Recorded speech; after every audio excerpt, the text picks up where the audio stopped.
The phone buzzed insistently in my pocket. The sudden vibration jerking me out of my focus. I wiped the sweat from my brow and stepped outside the makeshift clinic. The oppressive heat of the midday sun slapping me in the face.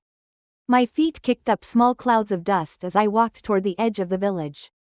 The kind of dusty, tired place where time felt like it had slowed down and everything moved at the pace of the sun's journey across the sky. I glanced down at the name on the screen. Victor. A deep knot formed in my stomach. I paused. I had seen that name more times than I cared to admit. Each time it appeared on my phone, it carried with it the weight of 100 unfinished arguments, 1,000 unspoken resentments. But there was something about the way he'd always found a way to insert himself into my life, no matter how far I ran or how many walls I put up. I almost didn't answer. I knew what it meant. Calls from Victor rarely brought anything good. But as the phone buzzed again, I felt a strange tug. Maybe it was the faintest flicker of curiosity. Maybe it was a whisper of hope, the kind you know better than to trust. But still, it's there. I inhaled deeply, trying to steady myself, before finally swiping to answer. Hello? I said, trying to keep my voice neutral, even though I could feel my pulse quicken with every second I held the phone to my ear. Catherine, his voice rang out. Too cheerful, far too cheerful for someone I hadn't spoken to in months. Just thought you'd want to know. He continued, as if he were calling to share some trivial piece of news. Something light, something casual, but I knew better. I've sold the cabin. I froze, gripping the phone tighter, like if I held on long enough, the words might somehow disappear. You did what? My voice came out sharper than I intended.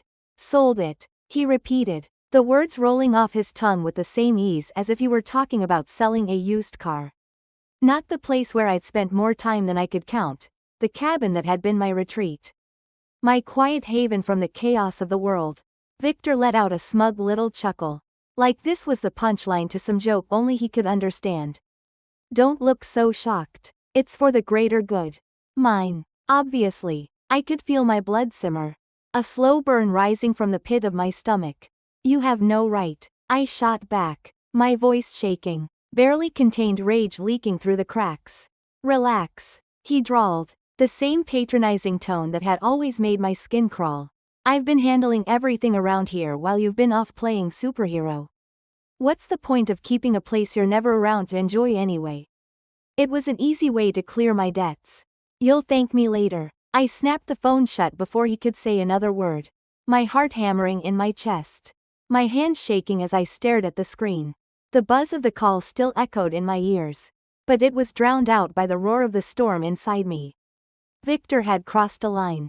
But what he didn't know, and what I wasn't about to tell him, was that the cabin wasn't just mine. It wasn't just a property. It was ours. Maya and I had co-owned it for years. The legal papers were clear. No sale could go through without both of our signatures. And this? This was far from over. The weight of Victor's words hung heavy in the air long after the call ended. I stood there, phone still in hand, the buzzing of the call fading into an unsettling silence. The cabin, gone. He had sold it, just like that. The place I had spent countless hours restoring. The place where I had made memories, my place. Reduced to a simple transaction. I tried to steady my breathing. But it felt as though the ground beneath me had shifted. It wasn't just a cabin. After all, it was the one constant in a world that often felt like it was spinning too fast. It was the place I ran to when life got too overwhelming. The space where I could breathe. Away from the noise, the chaos. It wasn't just a building, it was a part of me. A lifeline I never knew I needed until I had it. And now, Victor had taken it all away. Without even asking. Without even caring. I couldn't understand how he could be so casual about it. The nonchalant way he spoke. As though this was just another minor inconvenience in his life. No remorse. No apology. Just an explanation that sounded more like an excuse than anything else. It's for the greater good. Mine obviously, he had said, with that smug laugh of his. My blood boiled. How could he think this was okay? How could he think that I would be okay with this? What hurt more wasn't just the betrayal, but the audacity with which he'd done it. Over the years, I'd come to expect his selfishness. But this was a new level of disregard. The cabin wasn't just something we'd use for family vacations. It was where I had spent countless hours.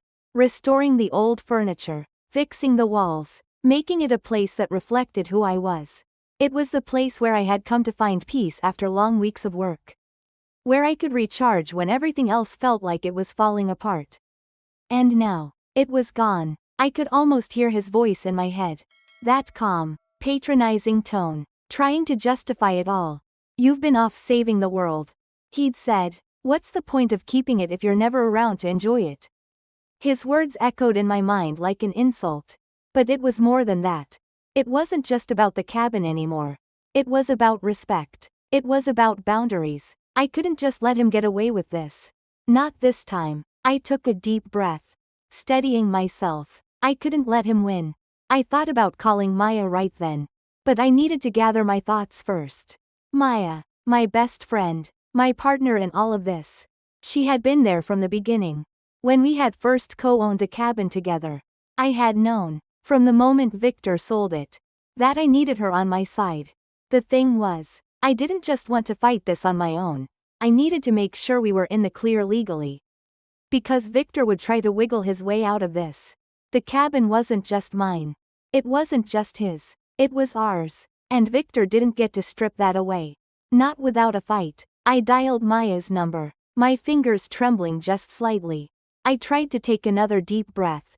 But the anger was still there, simmering beneath the surface. The phone rang once, twice, and then she picked up. "Amelia? What's wrong?" Maya's voice was filled with immediate concern. I couldn't even say anything for a moment. The lump in my throat threatening to choke me. But then the words came tumbling out. "Victor sold the cabin." There was a long silence on the other end. Then, "He did what?" I could hear the disbelief in her voice. It was the same disbelief I felt. "He sold it," I repeated, my grip tightening around the phone. "Without asking. Without consulting either of us. It's gone, Maya. It's gone." She didn't hesitate. "We'll fix this. I'll get the papers. Don't worry, okay?" I let out the breath I hadn't realized I was holding. For the first time in what felt like hours. A sense of calm washed over me. Maya had my back. She always did. We'd handle this. Together. And somehow, that gave me the strength to start taking action. But before I could do anything else, I knew one thing for sure. I was going to make Victor regret thinking he could pull something like this off. Because this time, I wouldn't just let him walk all over me. I didn't waste a second. I grabbed my bag, stuffed the few essentials I needed inside, and made my way toward the nearby phone booth. I knew I needed to focus, to calm down and think clearly.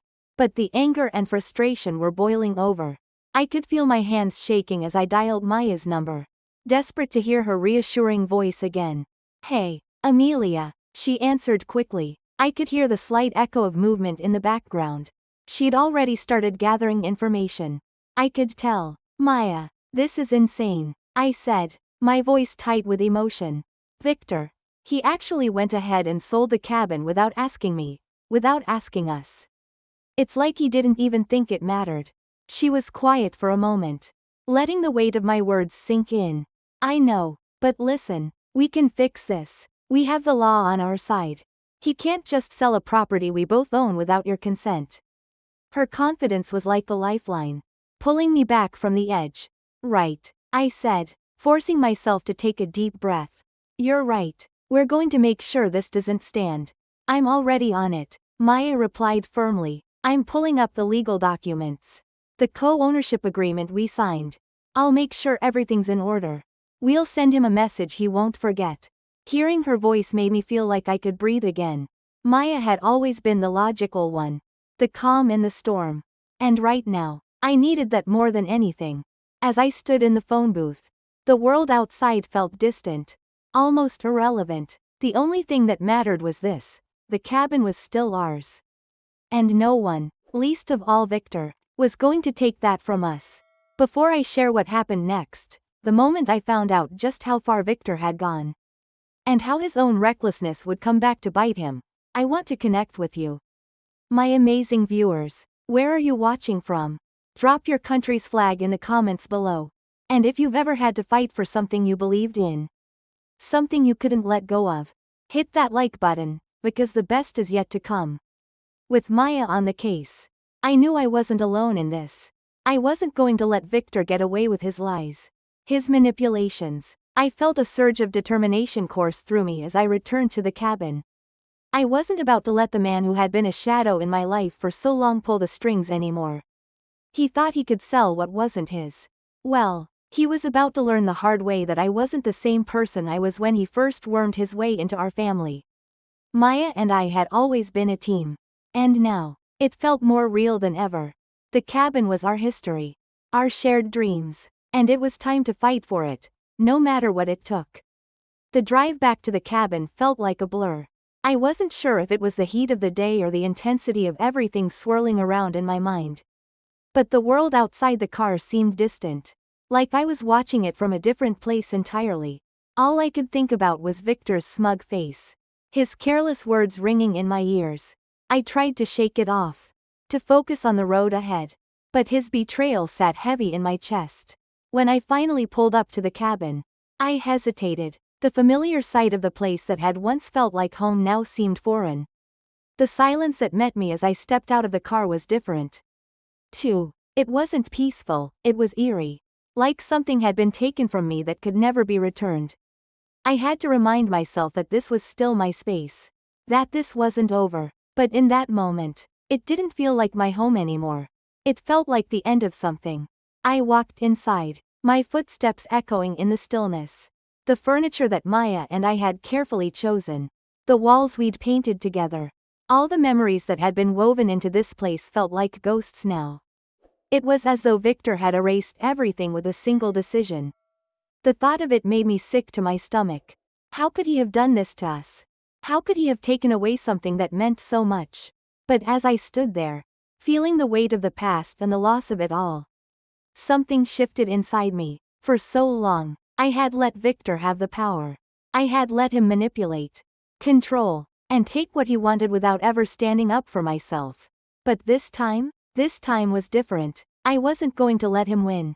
I grabbed my phone and called Maya again. My hands were steady now, my voice clear and sure. We need to act fast. Victor thinks he can walk all over us. But we're not going to let him. I'm done letting him take what's mine. Maya's voice came through immediately, calm but full of purpose. We'll take care of this. Amelia, he has no idea who he's dealing with. You've got this. Those words hit me like a wave, washing away any lingering doubt. I wasn't alone. We were in this together. And we weren't going to stop until we took back what was rightfully ours. As I hung up, I felt the old weight of indecision lift from my shoulders. There was no going back now. I wasn't the person I had been when I first moved into the cabin years ago. Naive and unsure. I wasn't the person who had let Victor manipulate me into silence. The person who had given in because I didn't think I had the right to fight. I was stronger now, and this was my fight. With Maya on my side, I knew we could win this. I wasn't the same person anymore. I had been changed by the years of fighting my own battles, by learning to trust myself again. And this time, when I faced Victor, I wasn't going to back down. The days blurred together as I worked tirelessly, digging through old files, sorting through receipts, and pulling every bit of information that might help us take back control. Maya had already started preparing the legal documents, contacting lawyers, and making sure we had every angle covered. But it was my job to uncover the hidden truth, to find the cracks in Victor's story that would bring his lies tumbling down. I spent hours on the phone with real estate agents, digging through public records, trying to track down any trace of Victor's shady dealings. Every call, every email, every piece of paperwork felt like another step closer to exposing him. But the more I searched, the more the weight of what he'd done hit me. He hadn't just taken the cabin from me. He had tried to erase a part of my life. A place where my mom had spent her final days. Where I had forged some of my best memories. Victor had no idea what he was dealing with. Then, one evening, as the sun began to set and the cool breeze crept through the open windows, I stumbled upon a piece of evidence that stopped me dead in my tracks. It was a document, an email thread between Victor and the real estate agent. As I read through it, my blood ran cold. There it was, in black and white, the buyer, The price. The details of the so-called sale. All laid out as if it were a done deal. Except, there was no mention of Maya's consent. No mention of the co-ownership agreement we had in place. Victor had bypassed everything, trying to sell the cabin under the table, hoping no one would notice. I couldn't believe it. Victor had thought he could pull this off without anyone questioning it. But he'd underestimated the lengths we'd go to protect what was ours.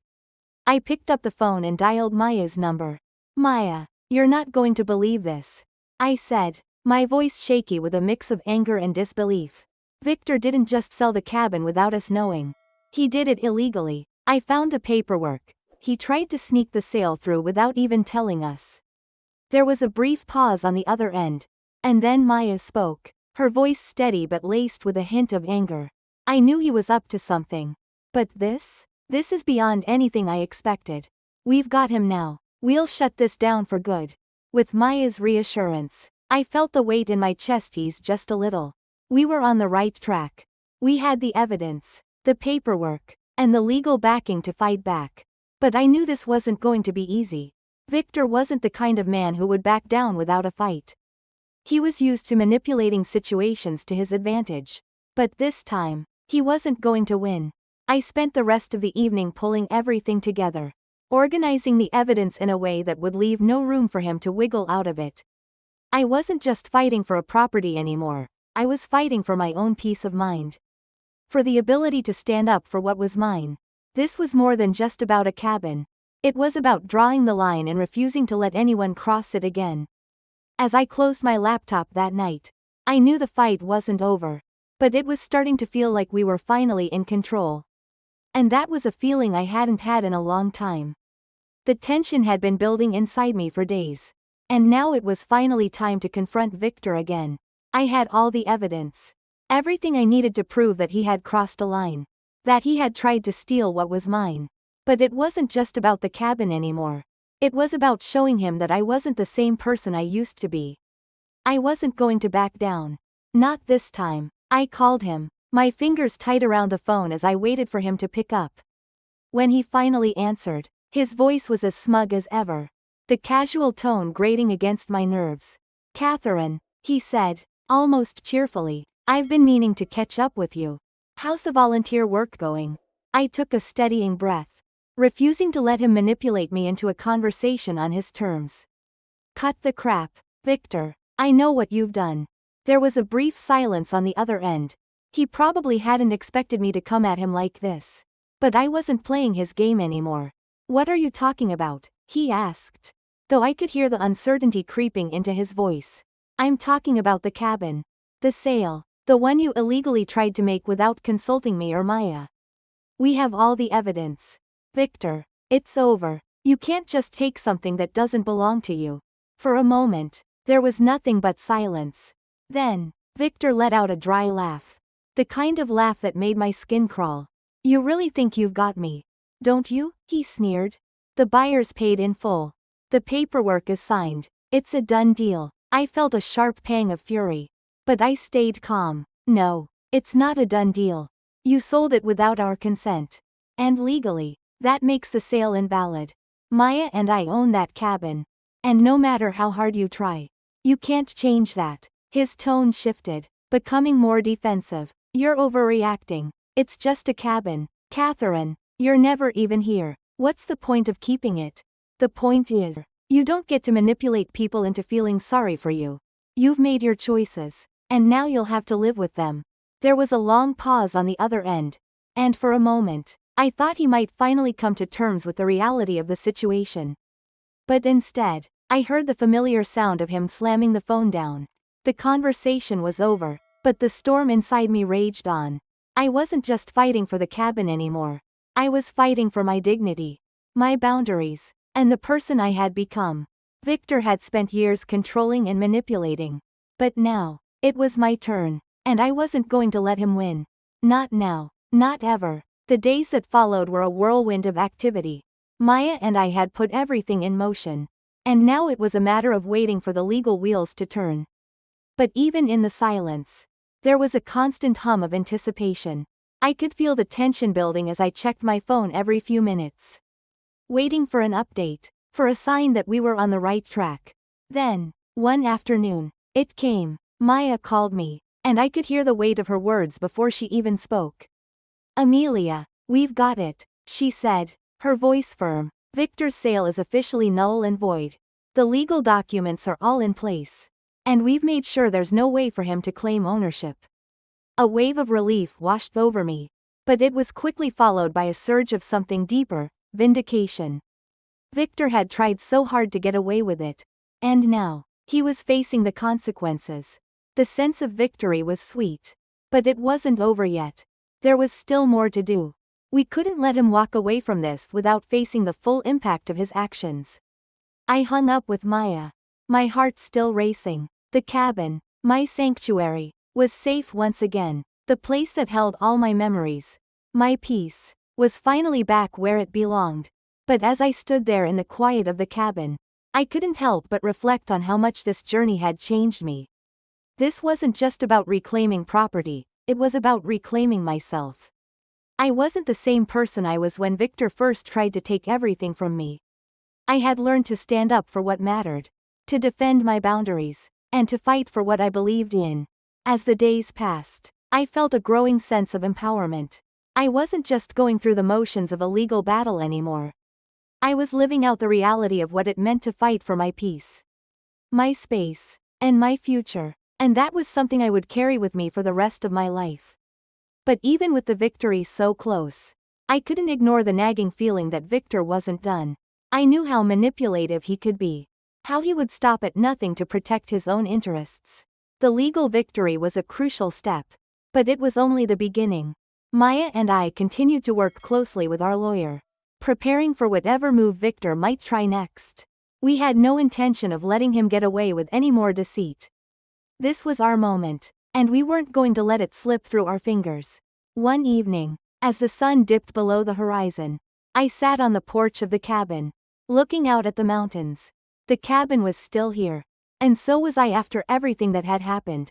I could finally breathe. The fight wasn't over, but for the first time in what felt like forever, I felt like I was in control again.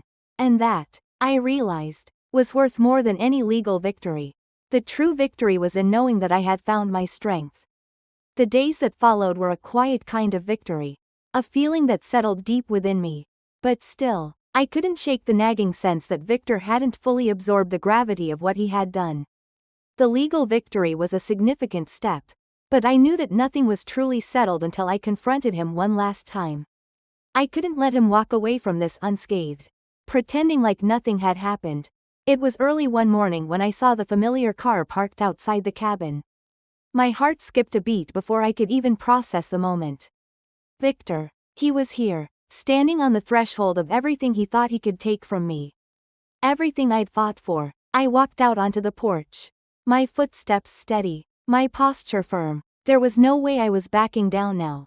Not after everything. Victor turned, his face a mixture of surprise and irritation, as though he didn't expect me to still be here, standing my ground. He looked the same as always, smug, too comfortable in his own skin, expecting things to go his way.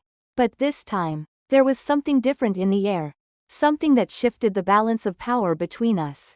He opened his mouth to speak, but I didn't let him get a word out. "Don't," I said, cutting him off before he could launch into another one of his excuses. "I know what you did. I know how far you went to try and steal this from me. And now it's time to face the consequences." Victor blinked, the mask slipping for just a moment. "You think you've won, don't you?" he sneered. "You think a couple of legal documents are going to stop me? You have no idea what I've been through."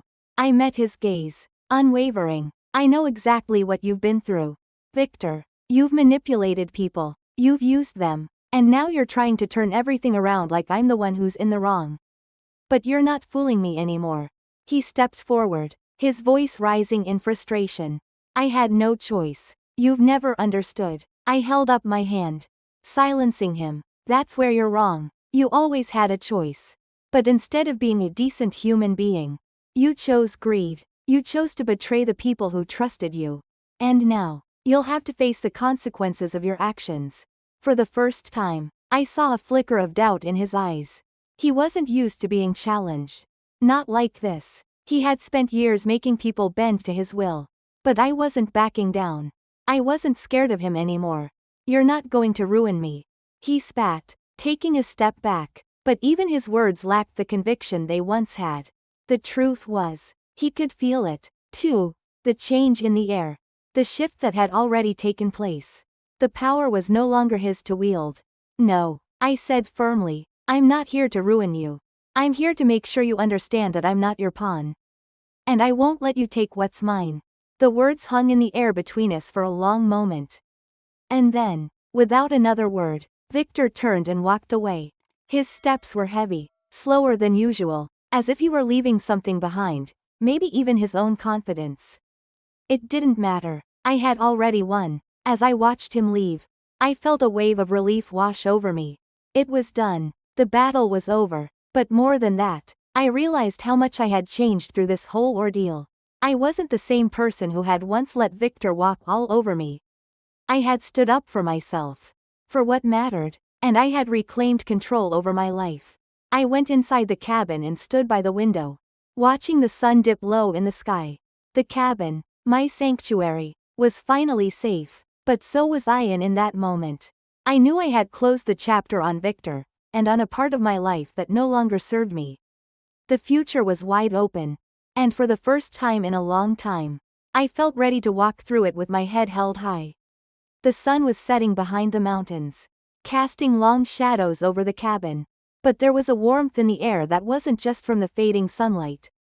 It was something deeper, something that had been slowly building in me over the past few weeks.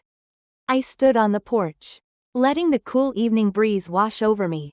And for the first time in what felt like ages, I felt at peace. The fight was over. I had faced Victor. I had stood my ground. And now I was free from the weight of it all. It wasn't just about the cabin anymore. It wasn't just about what Victor had tried to take from me. It was about who I had become through it all. I wasn't the woman who had been too afraid to challenge him years ago. I wasn't the person who had let him manipulate me, guilt trip me, or walk all over me.